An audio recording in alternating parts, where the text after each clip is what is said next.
Hey, Cudahy to all my friends and relatives in four directions. This is Robert Pilot of Native Roots Radio presents I'm Awake. I'm here to ask you for your support. Finding honest Native-centered news is not easy, but with your support, we're able to provide accurate information about Standing Rock, Line 3, treaty violations, and COVID-19 in our Native communities. Please visit Native Roots Radio Network on Patreon and donate if you can. That's Native Roots Radio Network on Patreon. Pinigigi, and thank you for your support. The city of Minneapolis is now on Native Roots Radio with Minneapolis AIR. AIR stands for American Indian Relations. Guest host Christine McDonald talks to people about important things affecting the city's Native communities. Minneapolis AIR dives into topics like public safety, public health, elections, and so much more. Tune in to Minneapolis AIR on Native Roots Radio from 5 to 6 p.m. on the second Wednesday of every month, right here on AM 950. Heart health is more than just the physical well-being. It represents like a foundation of vitality, resilience, and the ability to live fully. Your heart carries stories of resilience, love, and survival. Caring for your heart means honoring yourself and the generations before and after you. It means protecting your ability to gather, laugh, and be present. Learn more about your heart health at hennepincounty.gov/heart-beats because your story matters and your heart beats for generations. Move up in a new career. Metro Transit is hiring bus drivers with paid training, great benefits, and starting pay at $29 plus per hour. No CDL? Metro Transit will help you get one. This is your chance to build a stable career while making a real impact in your community, connecting people where they need to go every day. Move up with Metro Transit. Learn more by visiting metrotransit.org. Again, that's metrotransit.org. Support comes from the Walker Arts Center. Warmer weather, sunny skies, summer is here. At the Walker, this means mini golf is open on the rooftop.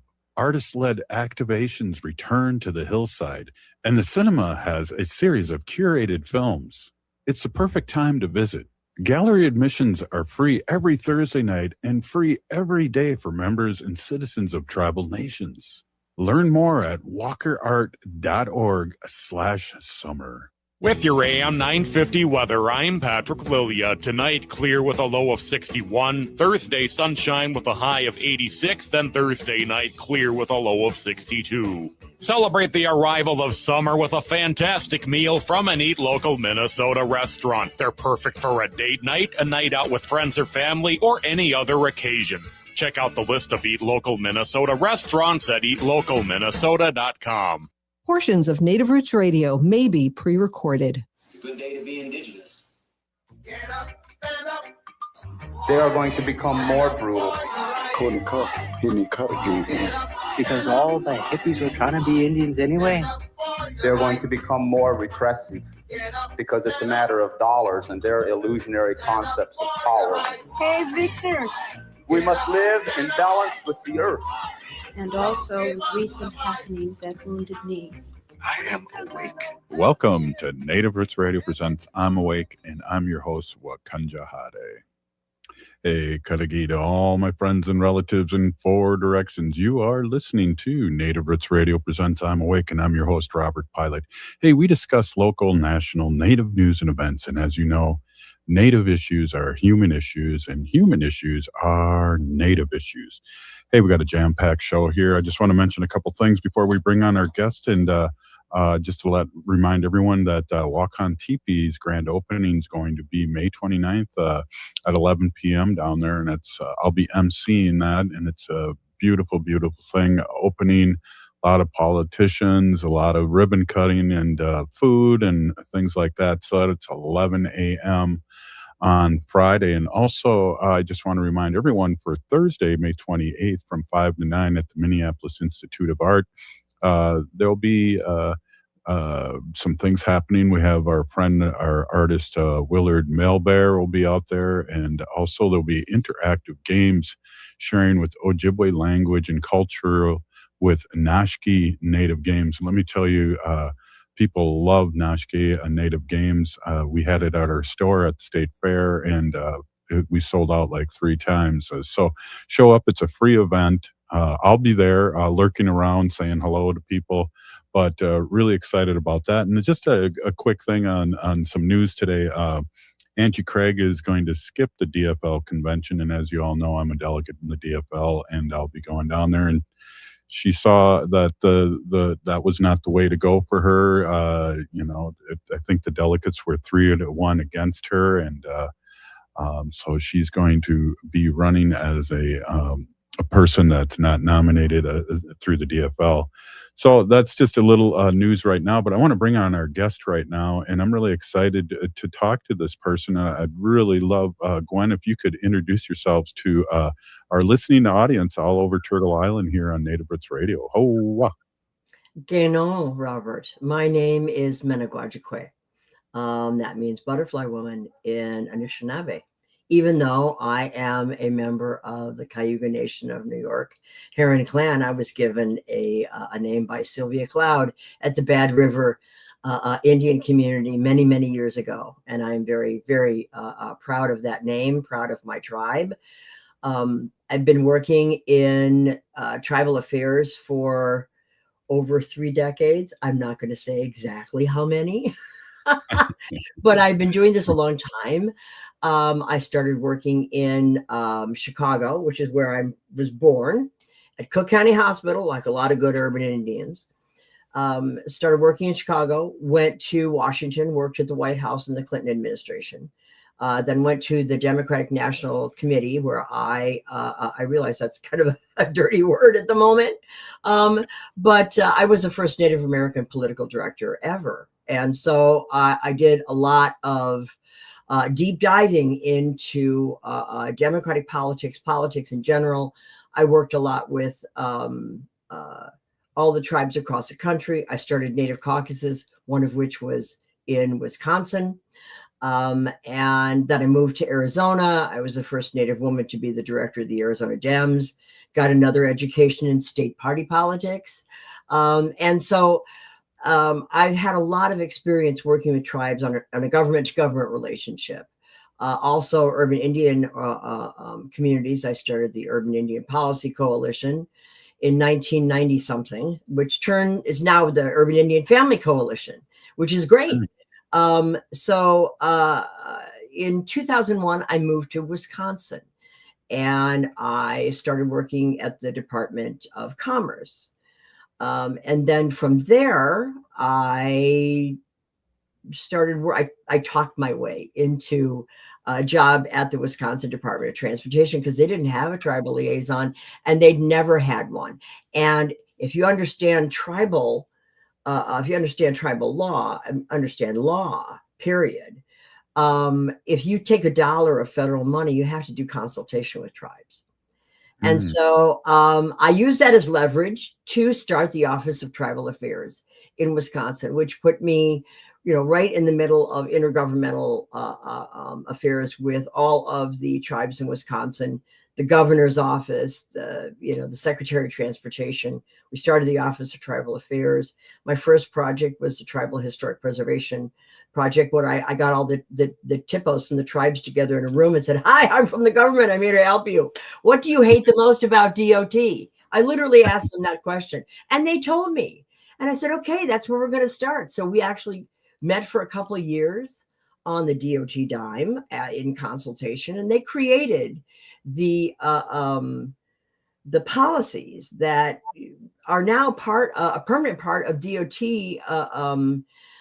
policy in regards to burials and cultural resources. All of that comes from the tribe. And to my knowledge, it's not the only one that's been made by tribes, but it is the one that is the most embedded in a state agency that was created by historic preservation officers. Of course, people have been consulting with tribes to a greater or lesser degree for many, many years, but that was really kind of a golden age in consultation.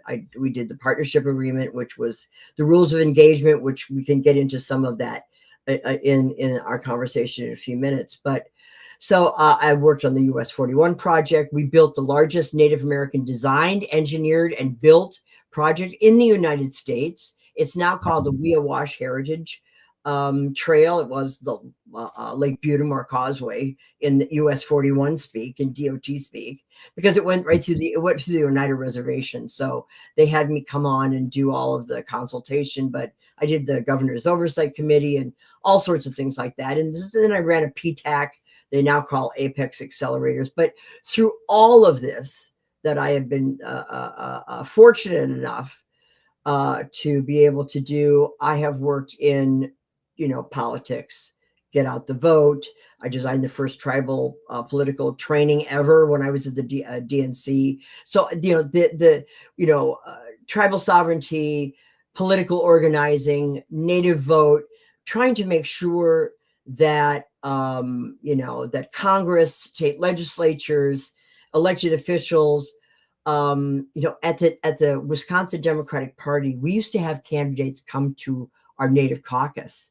Russ Feingold, Steve Kagan, Tammy Baldwin, Gwen Moore, all of them had to come and meet with the caucus and talk about what they knew about Indians, which a lot of times wasn't that much, and to get educated about what was important to Native people, from Native people. Now, I don't know if that goes on anymore, but if it doesn't, it needs to happen again. And the Wisconsin Democratic Party needs to reorganize itself and put a permanent political organizer in Wisconsin. We turned out 100%. Now, this is 100% of the smaller reservations, all of the Anishinaabe reservations in northern Wisconsin for some of the senatorial, congressional, and presidential races. So I don't know. And we were up into the 80s and 90s on Oneida. There was a lot of investment in native vote in Wisconsin at one point. I don't believe that there was the same kind of investment from the Democratic Party. And, I can tell you for sure there isn't any in the Republican Party, but there needs to be in both parties, because tribes are sovereign, as you well know. So that's that kind of leads me to today. Today, I'm a consultant. I work with tribes all over the country on a myriad of different issues. So I'm just glad to be here. Thank you for asking me to be here. Thank you for the people that made this possible. Yeah. Hey, we're going to take a quick break, and we're going to get into what's happening in Wisconsin right now and talk a little bit about that, Gwen, and also maybe talk a little bit about our friend that's going to be after you, a little about Arvina, Arvina, yes. Yeah. How wonderful. Yeah. Hey, this is Native Roots Radio, and we'll be right back after this short break. Please stay with us. Ho, wow.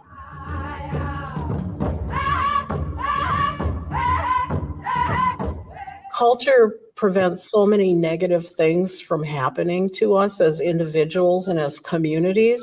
Strong roots begin with a healthy heart.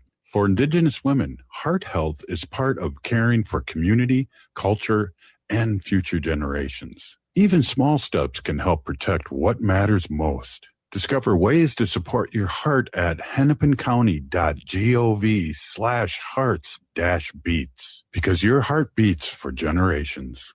Time is running out to experience Unchi Said So at All My Relations Arts in Minneapolis. This powerful exhibition by Daniel Seawalker shares Native stories rooted in collective identity, generational knowledge, and teachings passed down through community. Through bold portraits and vibrant color, the work honors the significance of grandmothers in Native culture and reminds us that sovereignty begins at home. Closing June 6th, don't miss your chance to experience this powerful exhibition.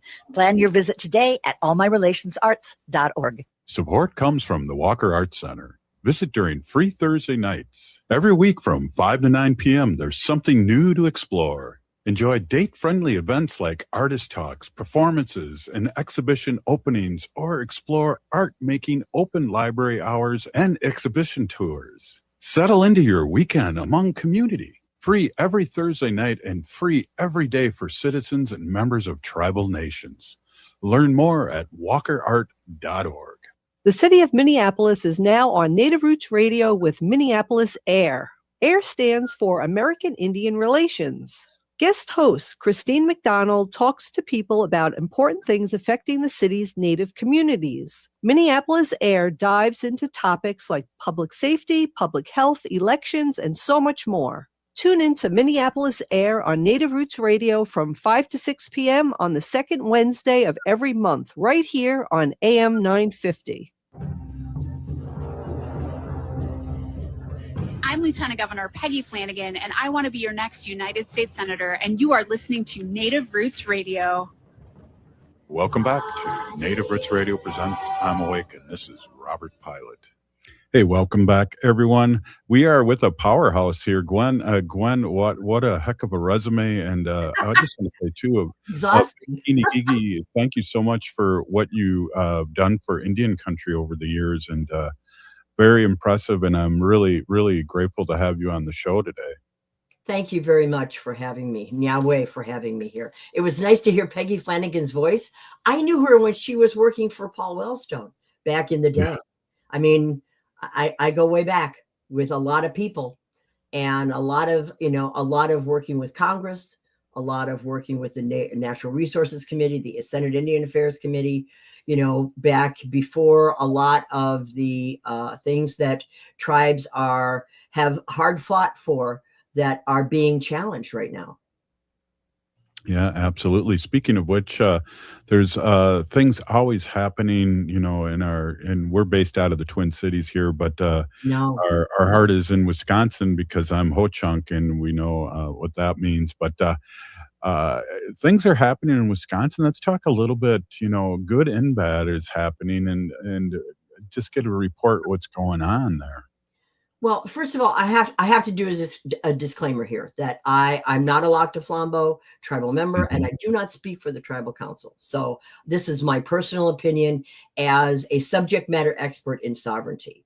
But what it seems to be in the information that I've gotten from leadership and from other people who are familiar with the issue, to me, this is my opinion, that the state of Wisconsin has forgotten its duty to consult with the tribes, has forgotten to take its lead from the information that it's gotten, not only from tribes and their conservation people, but also from Glyphwick and other places that are designed to work in a government-to-government relationship with the state of Wisconsin to avoid the kinds of miscommunications, misunderstandings, and misalignment of objectives here. So my understanding is Lac du Flambeau has closed off a couple of their lakes, of which they have many, to fishing because of climate change and the effects of climate change. That's the real issue here. It's not, there's not enough fish to go around and all this kind of stuff and overfishing. And there may be some of that.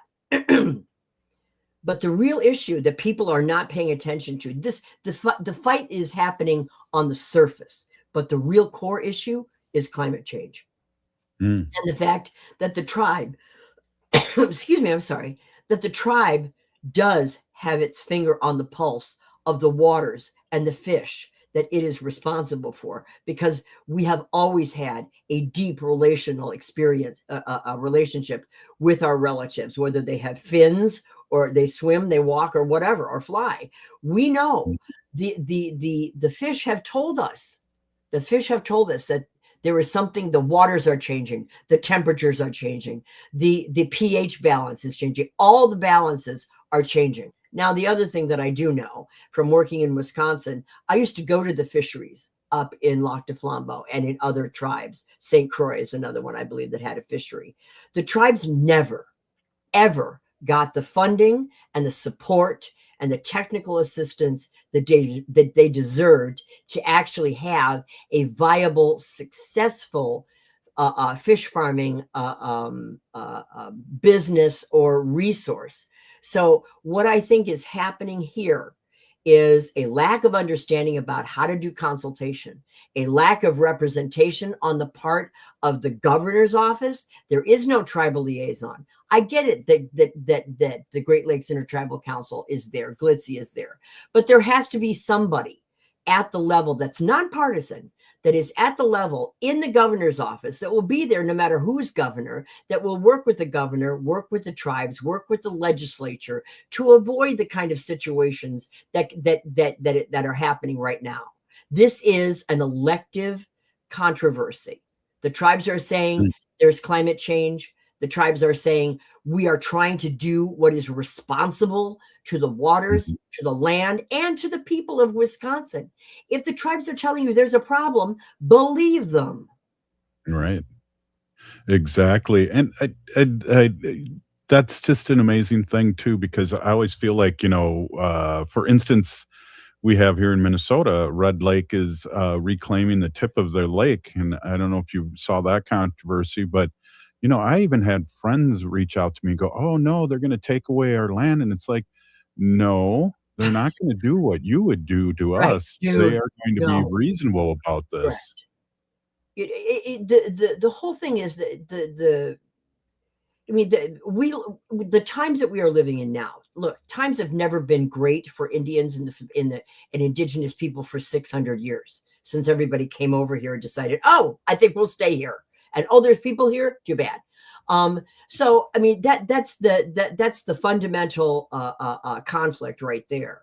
But we live in times right now where it seems like everybody's worst impulses are given permission to just be expressed every and anywhere. The lack of interest or understanding about tribal sovereignty, to me, in a lot of ways, is at its absolute lowest that I have ever seen in my entire career. And it is something that the tribes and the elected officials in states need to change. They need to make a concentrated effort. Now, there is a partnership agreement that was done between the tribes, the Secretary of Transportation, and the governor of Wisconsin. And I know that because I wrote it. It is a roadmap of how you can take that and you can implement that, not just for DOT, not just for roads or access or transportation, but we used it to try to reestablish Newman in the US 41 project. It is a roadmap of consultation. It is also a roadmap of how to deal with conflict and conflict resolution. Those things are there. I do not know what the tribal liaison at the DOT is doing, but as far as I can tell, they're not doing their job. And maybe it's because they don't know what their job is. Sometimes places want to hire the person who is the most get along to go along type of person. And this is nothing personal. I don't know who the person is. And I'm just saying that in my experience, I have seen a lot of policy and a lot of hard work kind of go in the back burner because people say, well, that was 10 years ago. That's a long time ago. We really don't want to do that anymore. So we're going to hire people or kind of bury the policies, or, the tribes and the state have a responsibility to know the policies and the intergovernmental agreements that are in place and use them. There's supposed to be consultation every year between the tribes and the Department of Transportation, where that partnership agreement is the way that they interact with each other. So that should be something that should be on the tribes' view and the state's view of this is how we work together. And there is no reason why that intergovernmental agreement could not be expanded to include, a lot of things. But there has to be somebody, there has to be the will, and there has to be somebody to implement that in the governor's office. Now, I know Tony Evers. I don't think he's a bad man. I just think he's an uninformed man. And I think that, that there are mitigating things that can be done. This lawsuit is to me, it is superfluous. It is punitive. It says to the tribes, you will do as you are told. We don't care if there's climate change. You will just come to heel because you're Indians. And that's wrong. And that is going to backfire in a big way, not only in Wisconsin, but across this country and across this world. Wow, beautiful. Hey, we only got, believe it or not, only a minute left here, and I'd love, I would love if people were able to follow you. Do you have? Can you give us a website or Instagram or I anything? am the only public facing place that I have at the moment, because I'm a private consultant. So most of my clients contact me. But I run the Indigenous Democrats page on Facebook, Blue Sky, and Threads. So if you want to get a hold of me, you can go to Indigenous Democrats. You know, I'm a Democrat. I'm from Chicago. You didn't get out of Chicago, but you didn't get born in Chicago without being a Democrat. But you know, I have worked with Republicans. John McCain and I fought famously for years, but I loved him. He was a good man. We need more Republicans like John McCain and less like Tom Tiffany and some other folks I could mention. So, right. So that's really the way to find me at this point. But I would be happy to come back here, Robert, just like Arvina is doing, who I remember when she was starting out, she worked with the Native Caucus at the Wisconsin Dems and conservation voters. She and a couple other people who have gone on to do amazing things, and she's an amazing person. I loved her father, Buck, very much. I told you. And I used to argue like John McCain and I used to argue all the time. We loved each other. We'd have food and we'd argue, and it was great, because we both cared passionately about representation. And that's really the issue here. Well, I'd love to have you come on more regularly, and maybe even on the day that Arvina's on too, because, you know, you're speaking our language right now. And I used to, my eldest son was born in Minneapolis. I love Minnesota. Oh. And so I've worked literally all over the country. So there are not many places where I haven't worked. I was the commissioner of Indian Affairs in Colorado, the deputy commissioner in Oklahoma. So I've been around and know people all over the place. And, I have had the good fortune to experience the beauty and the breadth of Indian country from coast to coast. And Indian country is a beautiful place. People should visit it more often. Hey, I want to give a shout out to Lisa for setting up this interview. Absolutely. Lisa Grimm, you rock. You should be a producer. I'm telling you. That's right. You should hire her, Robert. There you go. That's right.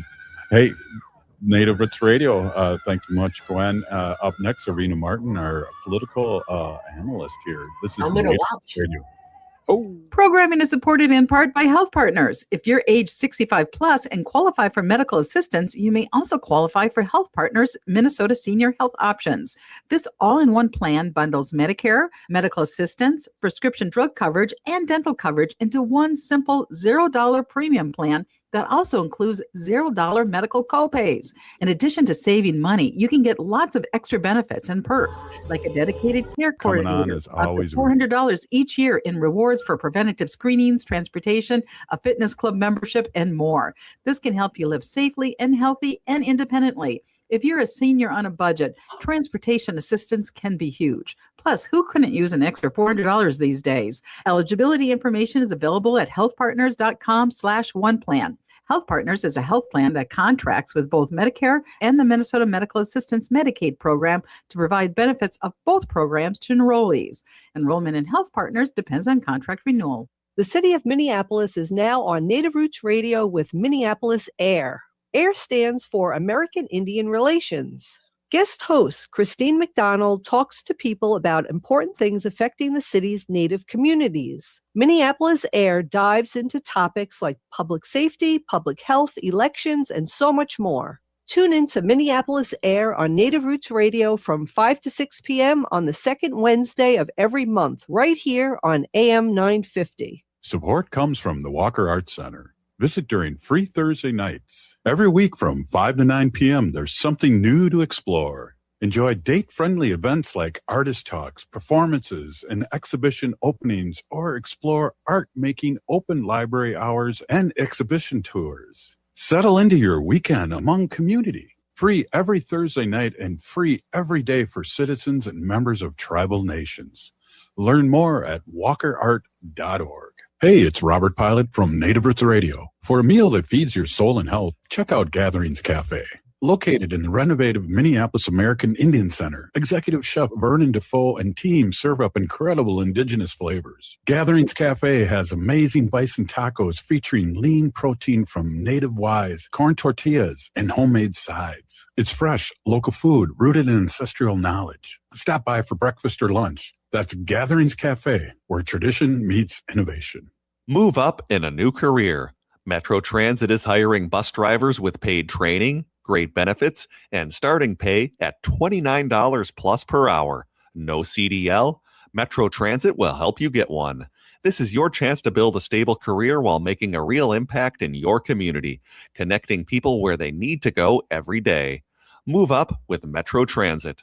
Learn more by visiting metrotransit.org. Again, that's metrotransit.org. Maintaining our health, particularly our heart health, is very important to us as a family. Your heart gives you time with family, time with community, time to pass down what matters. Protecting your heart helps keep those moments alive. A visit with a healthcare provider can be one step toward a healthier future. Learn more at hennepincounty.gov/hearts-beats. Your heart health is essential because your heart beats for generations.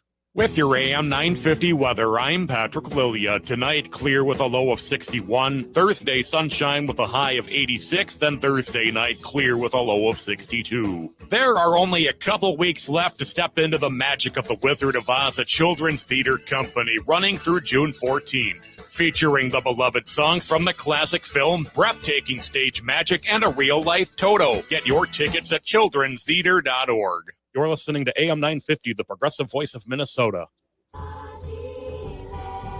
You're listening to Native Roots Radio. This is Spirit from Reservation Dogs. Get up and listen.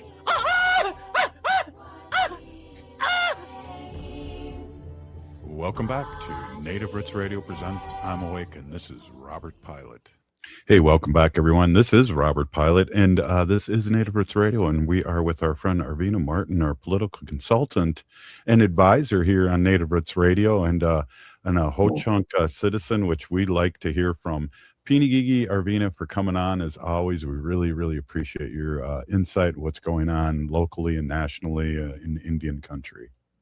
Yeah, thank you for having me. I'm always happy to join you. Yeah, well, there's a lot going on, and it's just so bizarre that we get hit when we talk about this all the time. We get hit with 3 or 4 things, and then the things that we don't pay attention to, all of a sudden, the orange one's son's getting rich on drones and crypto, and so I really appreciate you coming on and talking about what's happening and what's affecting us, which is affecting everyone, really. Yeah, absolutely. I mean, we can't say we're living in unprecedented times, like more than we do already.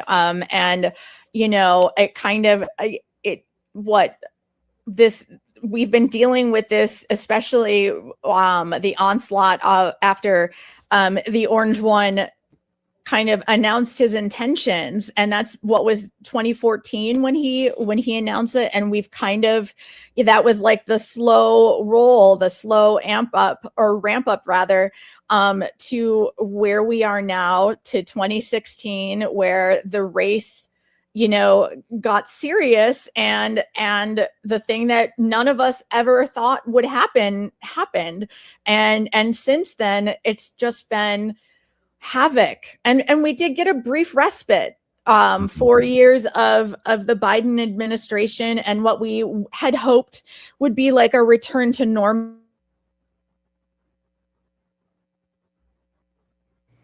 Country didn't want to vote to have a woman president and a Black and Indian president, and saying things like, well, her laugh was funny. And meanwhile, Trump's been convicted of 34 felonies, is an adjudicated rapist, and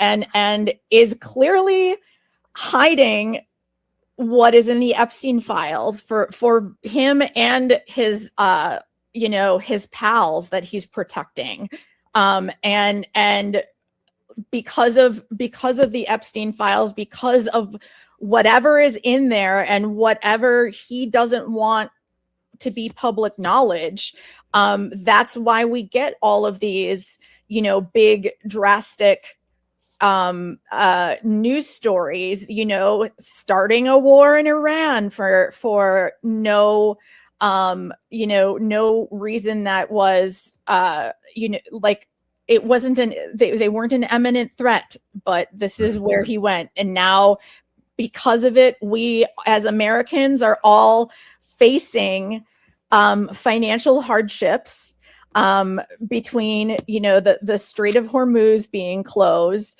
and also pay attention, because he is likely to spin when this is done. And if the Strait of Hormuz opens again, he's going to be like, yeah, I won. I protected this. It wasn't under threat in the first place. You know, he put it into play. He caused this. Your gas prices are high.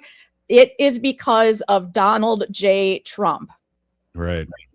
Period. And the tariffs, The and tariffs? farmers, and now skating around Cuba, you know, taking over Cuba for no apparent reason. And let's be clear that he's been attacking Obama, you know, and undoing everything Obama has done all these years. And it's mind blowing just because of his hatred towards him. And you know, it just blows my mind because we had a deal. He got rid of the deal. Now they're going back to try and do the same deal, and Iran's laughing at him. Right. And you know, and we have, you know, it has been reported that his officials have been informed that our military is far less prepared now because we have lost so many supplies. I apologize. I don't know the correct terms, whether it's like, you know, battlefield, you know, artillery or munitions or missiles, you know, that have been used in a completely unnecessary situation. And now we as Americans and our homeland are far less capable, and it will, you know, it's anticipated that it will take years for us to rebuild stock in the things that we need in order to make sure that we are safe. And you know, our foreign adversaries know this. And you know, it's maddening, you know, and from a guy who is like, no new wars. No, like they're not talking about this either. When they talk about, you know, $1 billion a day being spent, that's maybe year 2010 or 2020 money, because to replace all that is going to be a lot more expensive. And yeah. Especially if we have to pay tariffs on materials we need to build that stuff. Right. You know, and I to get back to the farmers, when you mentioned that, I just wanted to call out, especially because this issue is very, very a very big deal in Wisconsin, and I'm sure Minnesota as well, that family farms are being bought up by big companies, big organizations, including a company that is owned at least in part by J.D. Vance. Yeah. So his administration is making it so our family farmers who've had these farms in their families for generations, you know, they are unable to support themselves anymore, and then are having to sell these farms to the person that basically bankrupted them, J.D. Vance. And you know, I to bring it to Wisconsin politics for a second, I saw my first commercial yesterday for Congressman Tom Tiffany, who is running for governor here. And one of the things that he talked about what was protecting family farms. And, you know, it was the first campaign commercial I've seen, you know, of 2026, which reminds me I'm going to have to prepare my basket of balled up socks that I keep so I can throw at the TV when I see a a lying campaign commercial. And I was so mad that I did not have a balled up sock to throw, because, you know, it's his administration, and an administration that he supports with his whole chest, that is making it harder for our family farmers. And it is his vice president at the top of his ticket that is profiting from it. You know what I can't stand is when they're totally against something, and then they come back to, like, Minnesota. We had Emmer and all these people that voted against the bill, and then they take credit for the bill being passed, and they voted against it. Yeah, and we saw that happen during the Biden administration with all of the massive investments in infrastructure nationwide, badly needed infrastructure updates. And you had Congress folks that voted against it, and then while on the campaign trail are like, I brought this much millions or billions of dollars to update this project that badly needed it here in our district.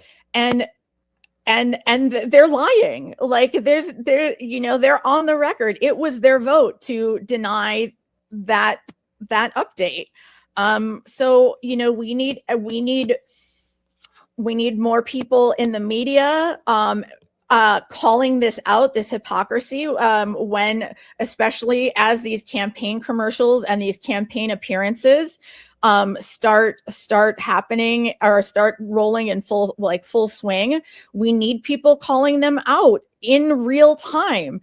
And, you know, that needs to be journalists, that needs to be people on social media, you know, amplifying or calling it out directly if the media is not going to do it for us, which is their job, you know, to hold folks accountable.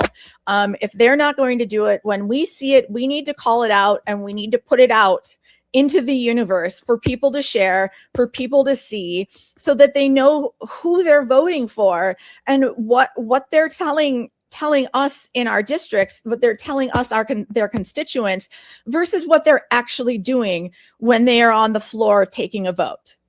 You know, I'm a big fan of, it seems like our comedians are doing more for us when it comes to doing the news. And I just wanted to give a quick shout out to Colbert. Watched him the last month or so, and what a class act. And I'm sure he's not going to go away. But again, you know, here we are, 1984. If I feel like that this president can do these things, it's an amazing thing that 30% of the people that really support him are running this country to the ground. Yeah, and you know what? We need to be not only supporting candidates and opposing, you know, candidates that we support and opposing those that are lying to us. But we need to vote with our pocketbooks. Yeah. And CBS crapped the bed. You know, they gave in to the Orange One's demands. They hired a very right-wing news director as well, and so their news content has been changing. 60 Minutes is now you know, not allowed to do certain things that criticize the administration. And you know, cancel your Paramount subscription, you know, don't watch things that are on CBS. You know, they showed their hand. They're not getting any more of my money. That's right. And we did that right when Colbert was done. So good call on that. Hey, this is Native Roots Radio, and we are with our friend Arvina Martin, our political consultant, and we're going to take a quick break. We'll be right back. This is Native Roots Radio.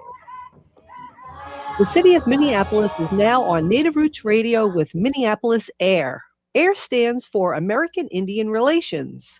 Guest host Christine McDonald talks to people about important things affecting the city's Native communities. Minneapolis AIR dives into topics like public safety, public health, elections, and so much more. Tune in to Minneapolis Air on Native Roots Radio from 5 to 6 p.m. on the second Wednesday of every month, right here on AM 950. Heart health is more than just the physical well-being. It represents like a foundation of vitality, resilience, and the ability to live fully. Your heart carries stories of resilience, love, and survival. Caring for your heart means honoring yourself and the generations before and after you. It means protecting your ability to gather, laugh, and be present. Learn more about your heart health at hennepincounty.gov/heart-beats, because your story matters and your heart beats for generations. Move up in a new career.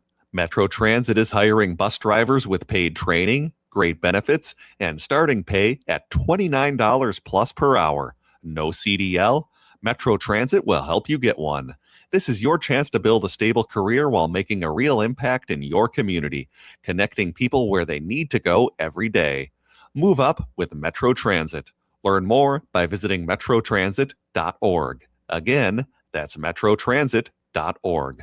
If the statistics say that 1 in 3 Native women and 1 in 6 Native men have experienced sexual assault in their lifetime, it means our whole community is affected by sexual violence. 1 is too many. Don't stand by, stand up. Don't engage in acts of sexual violence, and shut down the dirty jokes, the gossip, the victim blaming and shaming. As a community, we can change the way we respond. Contact the Minnesota Indian Women's Sexual Assault Coalition to attend a workshop to learn more. Sponsored by the Minnesota Indian Women's Sexual Assault Coalition.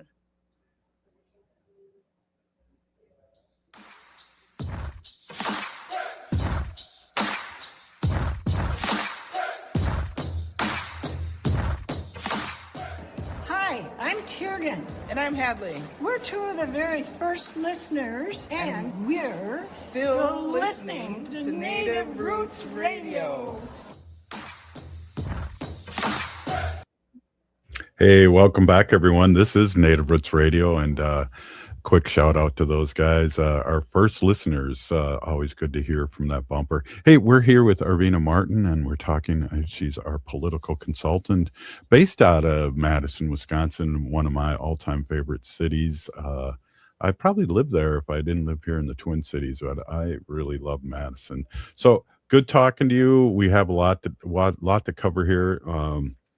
You know, there's a lot of things happening, and you know, something happened in Texas. Yeah. Yesterday was Texas's primary election day, and it was a big day. Hold on. Sorry. I had just gotten a very time sensitive text from my daughter, so I had to respond. So I apologize for the great dead air radio that we just had. But Texas, you know, has where they were the ones that kicked off all of the gerrymandering of districts that has now, you know, led to lots of states doing the same thing to like kind of even the field or give their side an advantage. But the big story from last night is that Texas Attorney General Ken Paxton beat out sitting Senator John Cornyn in the primary. Yeah.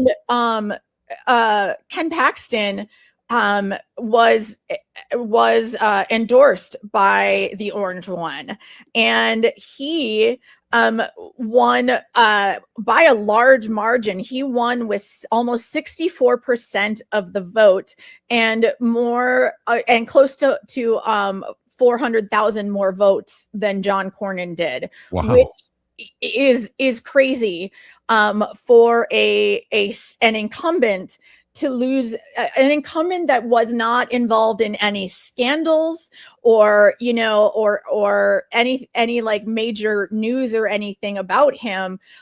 You know, John Cornyn has consistently been, you know, one of those GOP soldiers that goes in and does what the president wants. Yeah. But it wasn't enough to win the support of the Orange One. And the one that beat him is an attorney general who has his own skeletons in the closet that have been out. Like, they're not even in the closet anymore. Maybe we could say they're on a garment rack in his living room instead. Excuse me. But he has been accused of bribery and abuse of office, and retaliating against a whistleblower that called him out during a securities fraud trial, I believe. And he also has his own personal scandals, in that it was last summer that his wife filed for divorce against him, or from him, not against him. But that has been a very drama-filled divorce case, and he's going to have a lot of things that can be fodder for commercials, and fodder for the just for the opposition. So this is going to be an issue. He admitted to having an affair, and I believe it was with a I'm sorry, I was mistaken. And he had this affair, and so his wife said that she filed for divorce on biblical grounds, and that they weren't living together and everything like that. So the chances of the opposition is absolutely going to show him or paint him as a hypocrite that speaks to certain religious rules and standards but doesn't live by them. They're going to paint him as someone who is untrustworthy because of all of these allegations of bribery, abuse of office, etc. And actually the Cook political report rather changed the classification of this from, I believe, lean Republican to toss-up. And that is going to have major ramifications for the Senate race in Texas. Absolutely. The Democratic candidate, James Tallarico, is going to have a field day with all of these, allegations and things that are proven against the Attorney General. But that's also going to mean that there's going to be tons of money flowing into this race. And I saw that national GOP leaders are estimating that they're going to need to raise $250 million for that race alone.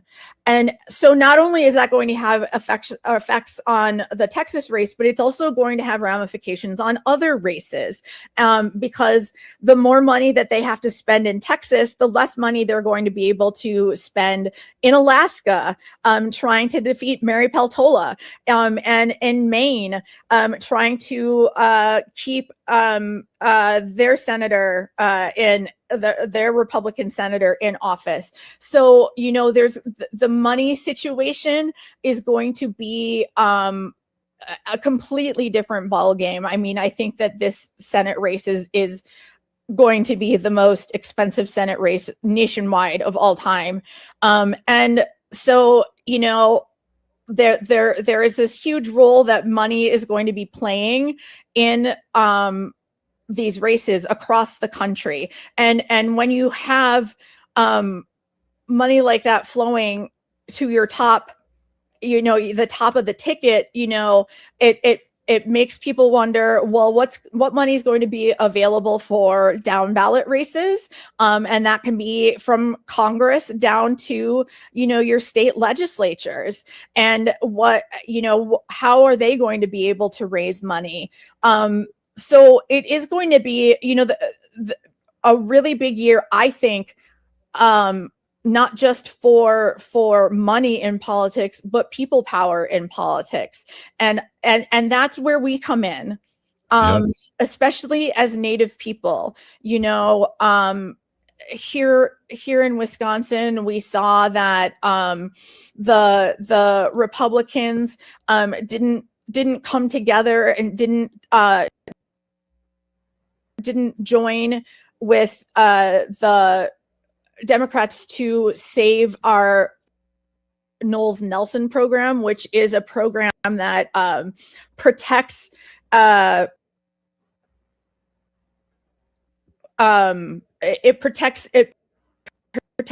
lands that are held by the state and keeps them in their natural state and prevents them from being used for development and things like that. And the Republicans in Wisconsin wouldn't fund that. So this is what we need to do. We need to get active, and we need to support candidates by knocking doors, talking to our friends and relatives about them, going to events, going to fundraisers. Robert, we talked earlier, you're going to the DFL convention as a delegate this weekend. I will be going as a delegate to the Wisconsin Democratic Convention June 13th and 14th in Madison. So let's get on it. And you can feel free to message me if you want to get involved on LinkedIn. My name again is Arvina Martin. And no matter where you are in the country, send me a message. I can help you get involved. And I'm more than happy to do so. I'll connect you with folks that can help you do what you want to do on the ground in your community to elect the people that share our values. Right on. Hey, this has been Native Roots Radio and our guest Arvina Martin. We'll see everyone tomorrow. Ho! Honey Chukchawi. Hey. Time is running out to experience Unchi Said So at All My Relations Arts in Minneapolis.